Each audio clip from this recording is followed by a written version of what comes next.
Hey everybody, Matt Childers of Complete Game, and we have a special guest today, Coach John Jeans. He's a pitching coach at Southern Union College. So, Coach, we're really excited to have you here today. Appreciate you stopping by. Why don't you tell us a little bit about your background and where you're from? Well, I'm originally from Alabama. I played at Russell County High School. From that point, I played for Tony Rasmus, who's one of the best coaches in the state at that point in time. He had a couple guys playing the big leagues. I think over his career, he had 4 first-round draft picks as a high school coach, which is incredible. Then I took and decided to go to college at Post University in Connecticut, where I played 4 years. I was a 4-year starter on the mound.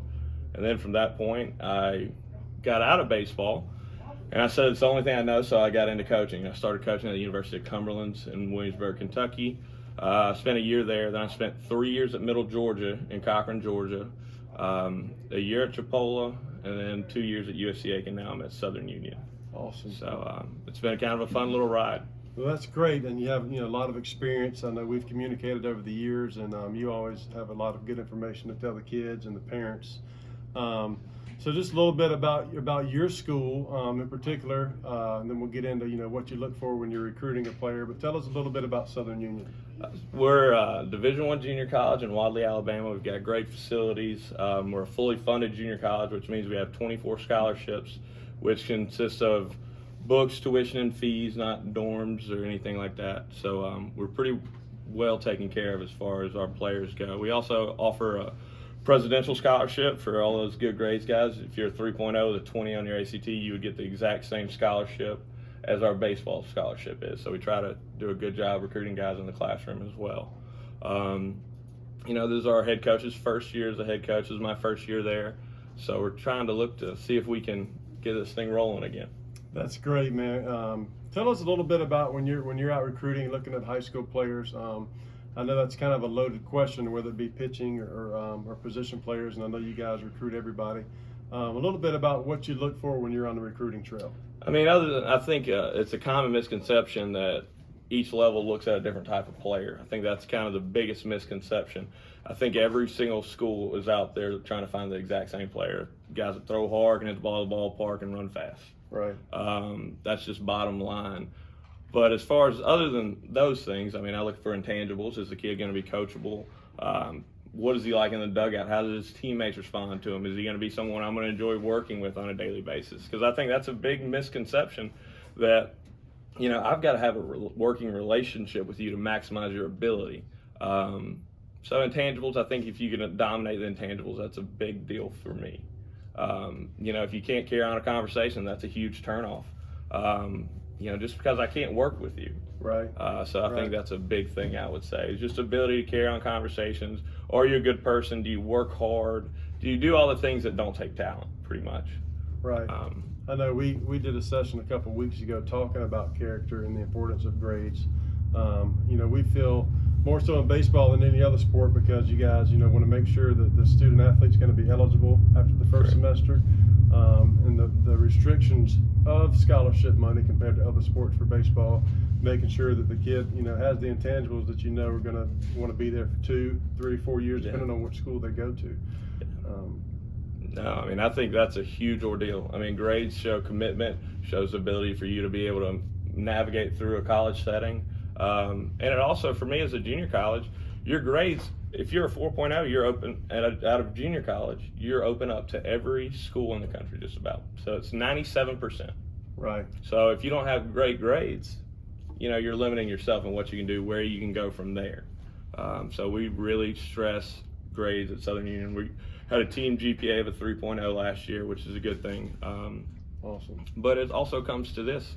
If you can't talk and have a conversation with your professors or your coaches, we can't help you either.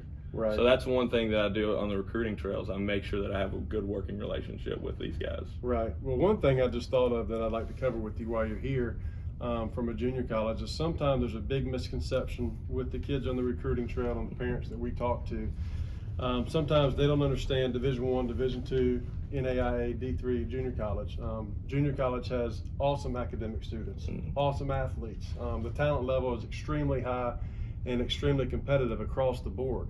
So parents and players, we want y'all to understand, everybody gets it when they're a senior or they go off into college, but sometimes even early on, understanding the advantages that can be taking place at a junior college. So tell us a little bit, this is a big subject, but about the transfer portal. I know that that's something that everybody's dealing with, like you mentioned a few minutes ago. Just kind of how you guys look at that and how it dictates what y'all do. Well, I mean, it's kind of a crazy market right now for high school kids. I think it's harder to be a high school baseball player now than it's ever been. I mean, just with the years pushback of COVID, you're talking NIL money. I mean, people are taking in, almost buying players to an extent, which makes it challenging. Right. We just like our working relationships that we have with travel team organizations and things like that. We have the same relationship with those Division I, Division II, and Division III coaches. That way, we can make sure that we do our homework. I don't want to have a team full of transfers. I mean, we would like to have a couple here and there, but I really like having guys that, for me, came in, committed to us and what we're doing, and we're not just a bump in the road. Right. Right. As far as the level of talent, when I was at Chipola, we had 13 guys drafted. Right. So the talent level at certain junior colleges is not that far off, and it's actually greater than a lot of schools. I agree.